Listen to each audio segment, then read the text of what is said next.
오늘 본문 말씀 함께 읽겠습니다. 어떤 병자가 요한복음 11장 1절부터 15절까지의 말씀인데요. 저랑 한 절씩 교독하겠습니다. 제가 먼저 읽겠습니다. 어떤 병자가 있으니 이는 마리아와 그 자매 마르다의 마을 베다니에 사는 나사로라.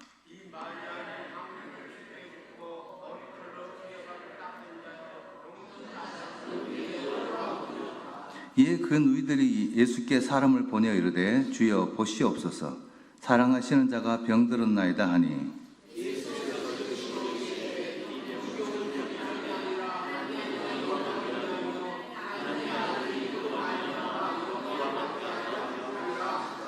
예수께서 본래 마르다와 그 동생과 나사로를 사랑하시더니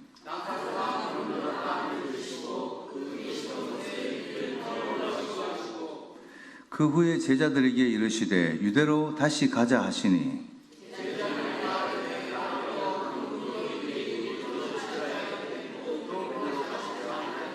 예수께서 대답하시되 낮이 12시간이 아니냐 사람이 낮에 다니면 이 세상의 빛을 보므로 실족하지 아니하고 이 말씀을 하신 후에 또 이르시되 우리 친구 나사로가 잠들었도다. 그러나 내가 깨우러 가노라.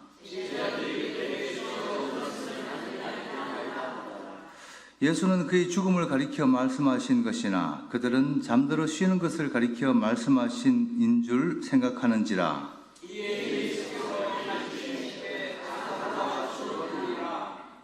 함께 읽겠습니다.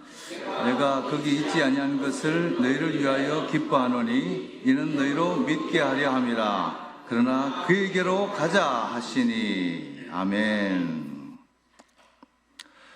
할렐루야.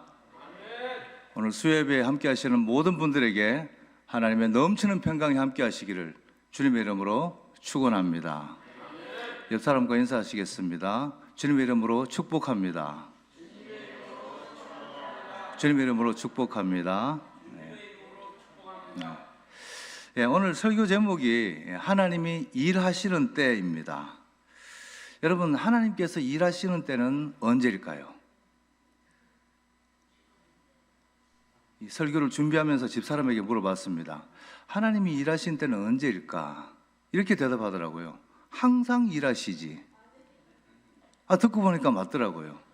하나님은 항상 일하시잖아요. 그래서 삼라만상의 이 모든 우주가 한치의 오차도 없이 오늘도 이렇게 돌아가고 있는 것입니다. 자, 그런데 오늘 말씀드리고자 하는 것은 이 삼라만상이 이 돌아가는 일상적인 그런 것들이 아니라 특별한 하나님의 개입하심과 역사하심을 말하는 겁니다. 우리가 보통 이 시간을 크로노스와 카이로스로 구분합니다. 크로노스는 그야말로 기계적인 시간, 물리적인 시간, 24시간의 시간을 말하는 것이죠. 그러나 이 카이로스의 시간이라고 하는 것은 특별한 의미, 또 주목할 만한 어떤 사건, 특별히 인생에서 경험하게 되는 놀라운 일들, 이런 주관적인 시간들을 카이로스의 때라고 말하는 겁니다. 예를 들면 우리의 기도가 응답되는 일, 수많은 간증들, 하나님이 살아계시고 역사하신다는 사실을 우리의 삶을 통해서 확인하게 되는 것들, 이런 것들을 말하는 겁니다. 자, 그러면 하나님은 어떤 때에 우리 인생에 친히 개입하시고 또 그 특별한 일들을 시작하실까요? 자, 우리가 살아가다 보면 이제 그 타이밍이라는 게 있는데요. 이때다 싶을 때가 있습니다. 지금 내가 났을 때인가? 뭐 이럴 때가 있는 거죠. 아내가 부엌에서 이 병뚜껑을 열려고 이렇게 애를 쓰다가 잘 안 열립니다. 그럴 때 TV를 보고 있는 남편에게 부탁을 하죠. 이것 좀 열어봐줘요. 그럼 남편이 이런 생각을 합니다. 이때가 내가 났을 때인가? 병을 잡고 힘을 줘서 딱 한 번에 열지요. 열고는 딱 한마디 합니다. 어깨가 으쓱해져 갖고 뭐 더 없어? 또 필요한 거 있으면 갖고 와. 내가 다 해줄게. 이게 그드름을 피웁니다. 저는 올해로 결혼한 지 만 30주년을 맞았습니다. 최근 들어서 집사람이 여기저기 아픈 데가 많아졌어요. 손발이 저리고 얼굴이 화끈거리고 또 몸살 기운이 자주 느껴진다고 합니다. 그러면서도 또 고무장갑을 끼는 그 모습을 보면서 이제 내가 났을 때인가 하는 생각이 들었습니다. 그래서 제가 그랬습니다. 30년 했으면 많이 했다 아이가, 이제 고마해라. 3월부터 지금 2달째 제가 밥하고 빨래하고 청소하고 설거지하고 분리수거까지 다 하고 있습니다. 이게 막상 해보니까 또 괜찮더라고, 할만하더라고요. 이 뭐 청소는 청소기가 하고 빨래는 세탁기가 하고 밥은 밥솥이 하고 말이죠. 이 설거지만 수작업인데 요것도 한 2달 하다 보니까 거의 전문가가 됐습니다. 제 어머니가 예전부터 남자는 부엌 근처 오는 거 아니라고 말씀하셨는데 요즘 부엌에서 살고 있습니다. 여러분, 제가 잘하고 있는 겁니까? 감사합니다. 이 사춘기 아이들의 특징은 자기가 뭘 다 안다고 생각한다는 겁니다. 어른이 아닌데 어른이라고 생각하고 뭐든지 다 할 수 있다고 생각합니다. 그래서 웬만하면 부모에게 부탁하지 않습니다. 자존심이 있거든요. 이런 애들이 부탁할 때가 있습니다. 언제입니까? 자기가 하다 안 될 때입니다. 스스로는 도저히 할 수 없는 그런 일을 만났을 때, 그때 부탁하는 겁니다. 시크한 표정으로. 아빠, 이거 나 좀 해줘. 이런 부탁을 받으면 어떻습니까? 겉으로는 아닌 척해도 속으로는 너무 기쁘죠. 고맙습니다. 설렙니다. 어떤 목사님과 오래전에 해외여행을 간 적이 있었는데 이분이 그 여행하는 내내 표정이 너무 기분이 좋고 흐뭇하면서도 긴장감이 있었습니다. 알고 보니 사춘기 아들이 이 여행을 떠나는 아빠에게 이렇게 얘기했답니다. 아빠, 이번에 제 시계 하나 사주세요. 이 부탁을 듣고 이 목사님이 여행하는 내내 어떤 시계를 사줄까? 뭐가 좋을까? 가는 곳마다 시계 가게에 들러서 시계를 고르는 그런 모습을 봤습니다. 이 목사님도 아마 그 부탁을 받으시고 이런 생각을 하셨을 겁니다. 이제 내가 났을 때인가?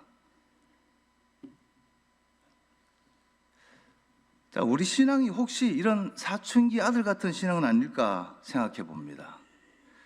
내가 다 할 수 있다고 교만하다가 한계에 부딪히면 그제서야 하나님께 손 내미는 그런 신앙 말입니다. 그렇게 손 내미는 우리에게 하나님은 이렇게 말씀하실 것 같습니다. 이제 내가 났을 때인가? 오늘 본문은 우리가 잘 아는 내용이지요. 예수님께서 죽은 나사로를 살리신 놀라운 기적 아닙니까? 그런데 그 과정을 보면 우리가 이해 안 가는 부분이 참 많습니다. 먼저 1절과 2절을 보시면 예수님과 나사로의 가족이 어떤 관계인지를 설명하고 있습니다. 함께 읽어보겠습니다. 1절, 2절 시작. 어떤 병자가 있으니 이는 마리아와 그 자매 마르다의 마을 베다니에 사는 나사로라. 이 마리아는 향유를 주께 붓고 머리털로 주의 발을 닦던 자요 병든 나사로의 그의 오라비언이더라. 아멘. 나사로는 이미 예수님께서 이미 잘 알고 있던 그런 사람이었습니다. 자, 2절을 보면 향유를 주께 붓고 머리털로 주의 발을 닦던 마리아의 오라버니라고 말씀합니다. 향유 사건은 이미 그때에 그 일대에 소문이 나가지고 향유 이야기만 나와도 이 어떤 사건인지 예수님과 나사로의 가족들이 얼마나 친했던 그런 사이였던지 어떤 관계였는지를 모두가 다 아는 그런 사건이었던 겁니다. 뿐만 아니라 예수님은 예루살렘에 오실 때마다 이 베다니에 들러서 이들과 함께 지냈습니다. 왜냐하면 이 예루살렘과 베다니는 2km밖에 안 됩니다. 그래서 오실 때마다 이 베다니에 들러서 이 나사로의 집에서 묵으시면서 돈독한 관계를 유지했던 바로 그런 곳인 겁니다. 그런데 그 나사로가 그만 병들었습니다. 그래서 3절에 보면 그 누이들이 예수님께 사람을 급히 보냅니다. 이 정도 친한 관계라면 정말 급할 때 이 도움을 좀 요청할 수 있는 거 아니겠습니까? 자, 그런데 이때 예수님 어디 계셨을까요? 오늘 본문 앞에 있는 10장 40절을 보시면 나옵니다. 제가 읽겠습니다.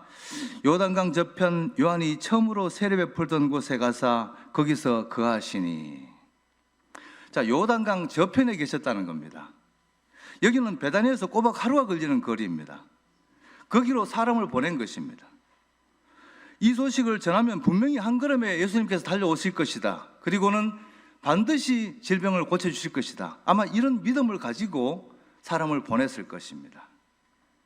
생각해 보면 오죽했으면 그 하루 거리나 되는 그 먼 거리에 사람을 보냈을까? 병들었다는 이 말은 아마 많은 의미가 내포되어 있었을 것입니다. 다 죽어갑니다. 빨리 오십시오. 제발 좀 고쳐주십시오. 아마 이런 말이었을 것입니다.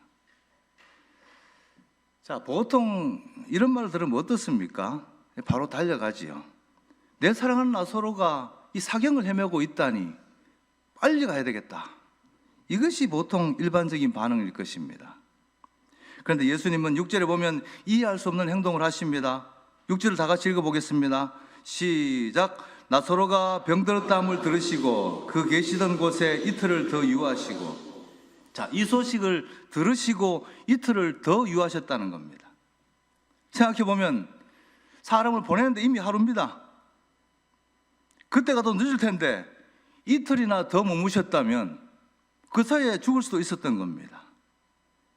자, 이때 또 가더라도 이미 4일이 됩니다. 그럼 총 4일이 지나서야 다급했던 나사로에게 가는 겁니다. 왜 그랬을까요? 예수님은 왜 이 급한 소식을 들으시고도 이틀이나 더 계셨을까요? 얼핏 이해가 잘 가지 않습니다. 여기서 우리는 불경스러운 상상을 한번 해보겠습니다. 예수님이 왜 그러셨을까? 혹시 회피 본능은 아닐까? 사람들은 이 당황스러운 일을 당하게 되면 일단 회피하려는 본능이 있죠. 혹시 이런 생각을 하셨을까요? 내가 그동안 몇 가지 이적을 행하긴 했지만 그래도 죽을 병을 고쳐본 적은 없는데 만약 못 고치면 어떡하지? 값싼 향유도 부어주었고 머리털로 발도 씻겨주었는데 사람들이 기대할 텐데 지켜볼 텐데 못 고치면 어쩌지? 그래서 이틀간 망설이셨을까요? 아니면 공과 사는 구분하자 뭐 이런 생각이셨을까요? 내가 사랑하는 것은 맞고 그리고 좋은 관계인 것은 맞다. 그러나 지금 여기서 이 수많은 사람들을 변화시키고 있고 이 많은 일들을 하고 있는데 이걸 다 내팽개치고 간다는 것, 그것이 옳은 일인가? 그건 공과 사를 구분하지 못하는 것이지. 뭐 이런 생각이셨을까요? 실제로 10장 41절과 42절을 보시면 많은 사람들이 거기서 예수 그리스도의 표적을 보고 그리고 예수를 믿었다고 기록하고 있습니다. 그래서 이틀을 더 계신 걸까요? 자, 그것도 아니면 이미 늦었다는 생각일까요? 듣자 하니 뭐 보통 병이 아닌 것 같고 뭐 금방 죽을 것 같은데 어차피 죽을 거 뭐 서둘러 갈 필요가 있을까? 뭐 이렇게 생각하셨을까요? 그래서 이틀을 더 늦게 가셨을까요? 결코 아닐 것입니다. 예수님은 결코 그런 분이 아니시지요. 그럼 도대체 왜 이틀이나 머무르셨을까요? 설마니 진짜로 나사로가 죽기를 기다리셨을까요? 그럴 리가 있습니까? 사랑하는 나사로인데. 그런데 놀라운 사실은 이게 정말일지도 모른다는 겁니다. 불경스러운 상상은 틀렸을지라도 나사로가 완전히 죽기를 기다렸었는지도 그것이 진짜인지도 모른다는 말씀입니다.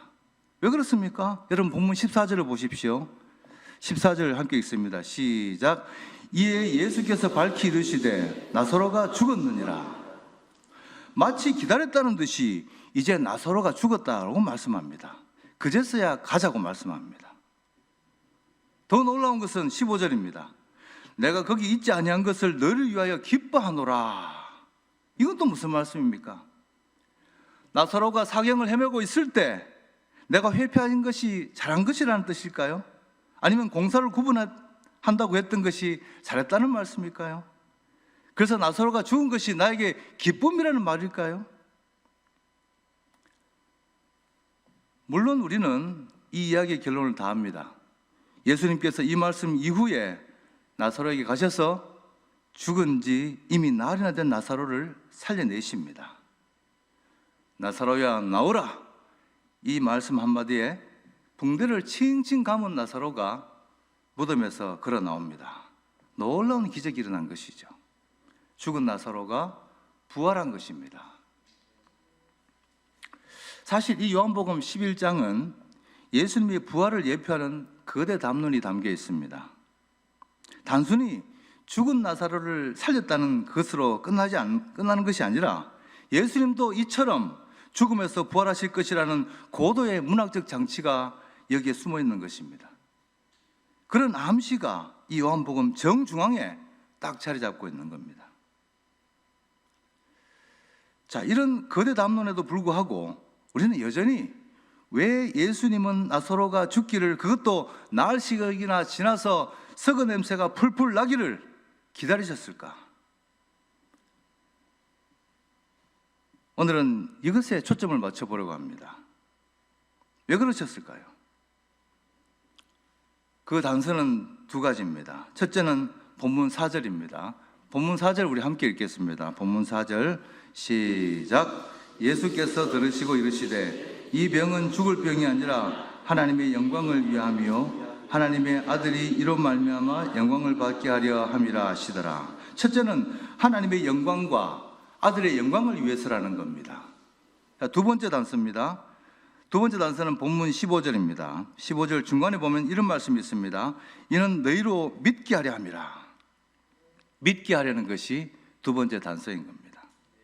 다시 말하면 하나님과 예수님의 영광을 위해서, 그리고 믿게 하기 위해서, 그것을 위해서 나사로가 완전히 죽어야 했다는 겁니다. 얼핏 생각하면 이게 무슨 말일까 싶지만 여러분 가만히 생각해 보시면 이 단서로 이 모든 의문이 다 풀립니다. 여러분 한번 생각해 보십시오. 만약에 나사로가 살아있을 때 예수님이 급히 가셔서 고쳐주셨다 칩시다. 그러면 사람들이 하나님께 영광을 돌리고 예수님께 영광이 되었겠습니까? 믿었겠습니까? 아마도 그러지 않았을 것입니다. 베다니는 예루살렘에서 아주 가까운 곳이기 때문에 많은 사람들이 문안 왔다고 18절과 19절에 기록하고 있습니다. 거기에는 예수님의 행적을 의심하는 사람들도 많이 있었을 겁니다. 어떻게든 꼬투리를 잡아서 공격해보려고 혈안이 되어 있는 바리새인들도 있었을 겁니다. 많은 이적을 행했다고 하는데 그게 사실인지 확인하려고 구경하러 온 사람들도 있었을 겁니다.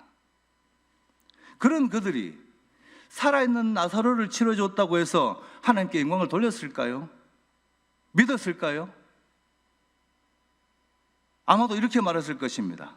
나을 때가 되어서 나은 거겠지. 우연일 거야. 아마도 우리가 모르는 좋은 약을 썼을 거야. 설마 죽을 사람을 고쳤겠어. 살만하니까 살았겠지.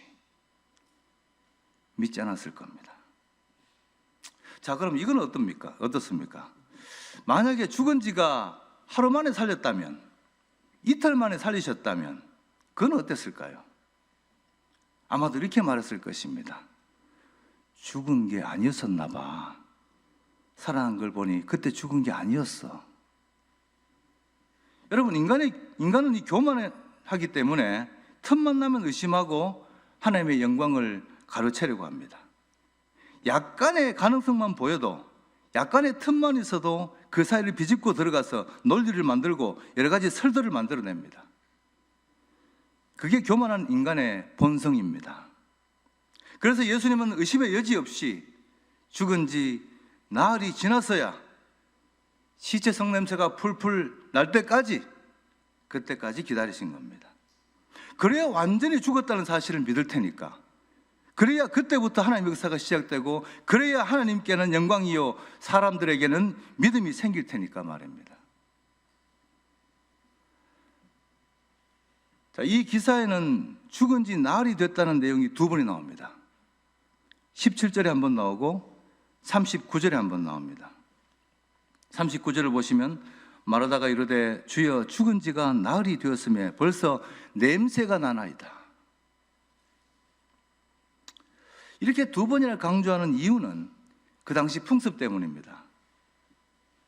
그 당시 풍습에 의하면 사람이 죽으면 3일 동안 그 영혼이 시체 위에 같이 있다, 이렇게 믿었습니다. 그러니까 3일 안에 깨어나면 사실은 이게 죽었던 게 아니라 잠시 혼이 분리되어 있었던 것뿐이라고 충분히 우길 수 있었던 겁니다. 그러나 4일이면 어떻습니까? 그 당시 풍습에 비추어 봐도 이건 빼도 박도 못하는 죽음이죠. 영혼이 떠나가고 시체가 부패하기 시작합니다. 냄새가 나고 이 부패한다는 것은 이제 결코 돌이킬 수 없는 이 죽음의 길로 들어섰다는 겁니다. 단백질이 부패하면 이 무산소성 이 세균에 의해서 유기물질이 불완전 분해가 되면서 황화수소와 같은 가스가 발생하고 악취가 나기 시작합니다. 세포막이 터지고 조직이 완전히 와야 되기 때문에 이것은 불가역적, 다시 말하면 결코 다시 절대로 돌이킬 수 없다는 것입니다. 나흘째라고 하는 이 두 번의 강조는 이렇게 완벽하게 죽었다는 사실을 재차 확인시켜 주는 것입니다. 모든 의심 요소가 다 사라지고 인간적 가능성이 완전히 사라졌을 때, 모든 피조물들이 불가능을 인정할 때, 그때 예수님이 움직이기 시작하십니다. 이제 그에게로 가자.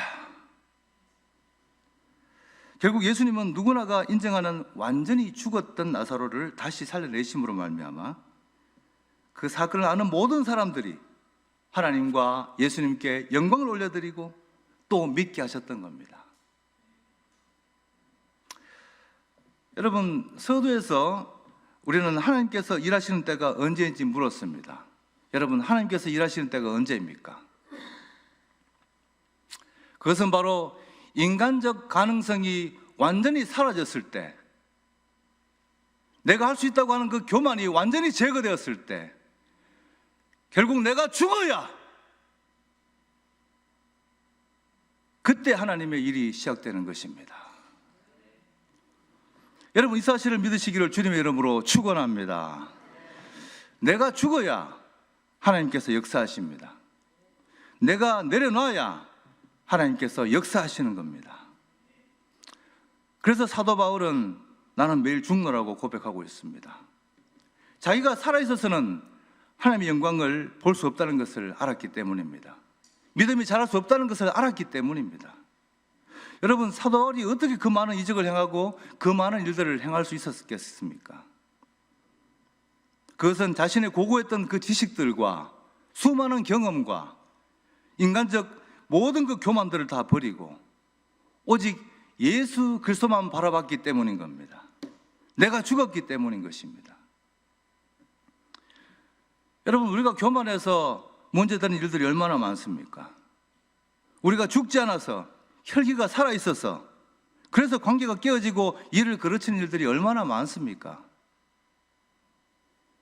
가정도, 우리 교회도, 국가도 다 마찬가지입니다. 다 나의 교만과 내가 죽지 않았기 때문에 생기는 일들인 것입니다. 하나님께서 가장 싫어하시는 것이 바로 교만입니다. 교만이 있는 곳에 하나님의 역사는 없습니다. 성경 어디를 봐도 하나님은 인간적 방법으로 가능한 일을, 인간의 교만이 살아있는 그곳에 하나님께서 일하시는 경우는 없습니다. 모든 것이 불가능하게 된 때, 그때 하나님은 이제 내가 났을 때인가 하시며 일을 시작하시는 겁니다. 홍해의 기적이 그랬고 미스바의 기적이 그랬고 수많은 구약의 역사들이 다 그랬던 겁니다. 예수님의 기적도 마찬가지입니다. 가나의 혼인잔치에서 물을 포도주로 만드신 것도, 오병이의 기적도, 38년 된 병자를 고치신 것도, 날 때부터 눈먼 자를 보게 하신 것도 모두 인간적 방법으로는 결코 불가능한 것들이죠. 나의 한계를 인정하고 교만을 내려놓고 내가 죽어야 하나님의 역사가 시작되는 것입니다. 말씀을 마무리하겠습니다. 오늘 우리는 본문을 통해서 하나님께서 언제 일하시는지 살펴봤습니다. 하나님은 언제 우리 삶 속에 개입하시고 하나님은 놀라운 일들을 우리 인생 가운데 펼쳐주십니까? 그것은 바로 우리 교만을 내려놓고 겸손히 하나님께 맡겨드릴 때입니다. 내가 죽는 것입니다. 바로 그때가 하나님께서 역사하시는 때인 줄로 믿으시기 바랍니다. 그러면 적용을 위해서 이 구체적으로 내가 죽고 나의 교만이 제거된 그 대표적인 때, 대표적인 모습, 그때가 언제일까요? 그게 바로 기도할 때입니다. 내가 할 수 있다고 생각한다면 기도하지 않을 것입니다. 기도가 필요 없죠. 내가 할 수 있는데 왜 기도하겠습니까? 교만한 자는 기도하지 않습니다. 내가 할 수 없어서 하나님께 아뢰는 것, 그것이 기도이기 때문입니다. 여러분, 기도가 답입니다. 기도가 하나님의 보좌를 움직인다는 말씀이 바로 이것을 두고 하는 말씀인 겁니다. 오늘 말씀을 기억하시고 나의 교만을 다 내려놓고 하나님께서 일하실 수 있도록 우리 모두 기도하도록 합시다. 그래서 매일 우리의 기도가 응답받고 하나님께서 우리를 향해 예비하신 그 놀라운 일들을 매일 우리 삶 속에서 경험하고 체험하는 우리 모두의 다 인생이 다 될 수 있기를 주님의 이름으로 축원합니다. 기도하시겠습니다. 사랑과 은혜가 풍성하신 하나님 아버지, 오늘 말씀을 통해서 하나님의 일하시는 때를 함께 살펴봤습니다. 우리가 교만해서, 우리가 겸손하지 못해서 하나님의 자리를 넘보아서 하나님 역사가 일어나지 않았고 하나님께서 우리를 외면했다는 사실을 우리가 깨닫습니다. 아버지, 교만을 내려놓고 겸손히 주님 앞에 나가기를 원합니다. 기도로 주님 앞에 아뢰기를 원합니다. 기도 용사가 되기를 원합니다. 기도로 하나님의 역사를 이루기를 원합니다. 아버지 하나님, 이 역사를 우리 삶 속에 허락하여 주시옵소서. 우리 주 예수 그리스도 이름으로 감사하고 기도드립나이다. 아멘.